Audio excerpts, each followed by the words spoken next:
Ireland, ఇంగ్లాండ్లతో జరగబోయే T20 సిరీస్ల కోసం భారత జట్టులో మహమ్మద్ సిరాజ్ పేరు కనిపించడం కొంత ఆశ్చర్యం కలిగించింది. ఎందుకంటే అంతర్జాతీయ టీ20లో సిరాజ్ను ఇటీవల పెద్దగా ఆడిన దాఖలాలు లేవు. రోహిత్ శర్మ సారథ్యంలో జూన్ 2024లో బార్బడోస్లో టీ20 ప్రపంచ కప్ గెలిచినప్పటి నుంచి సిరాజ్ కేవలం ఒకే ఒక ద్వైపాక్షిక టీ20 సిరీస్ ఆడాడు. 2024లో శ్రీలంకతో సిరీస్లో బరిలోకి దిగాడు. 2026 టీ20 ప్రపంచ కప్లో జస్ప్రీత్ బుమ్రాకు విశ్రాంతి ఇచ్చినప్పుడు యుఎస్ఏతో జరిగిన ఒకే ఒక మ్యాచ్లో సిరాజ్ ఆడాడు. హర్షిత్ రాణా గాయపడడం వల్ల సిరాజ్కు అనివార్యంగా చోటు దక్కింది, లేకపోతే బెంచ్పై కూర్చునేవాడే.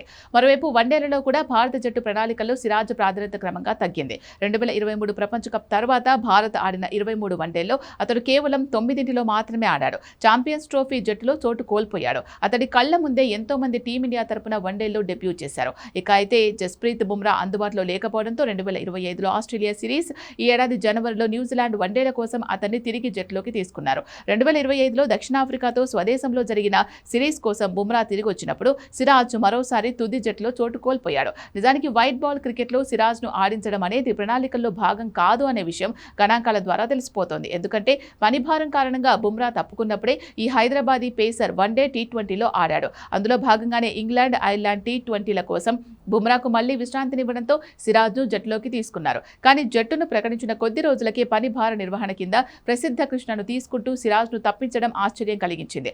భారత టీ20 ప్రణాళికల్లో దాదాపుగా చోటు దక్కించుకోలేక వన్డేలలో కూడా ప్రాధాన్యత కోల్పోయిన ఒక బౌలర్కు అకస్మాత్తుగా విశ్రాంతి ఎందుకు అవసరమైంది అనే ప్రశ్నపై ప్రస్తుతం చర్చ జరుగుతోంది.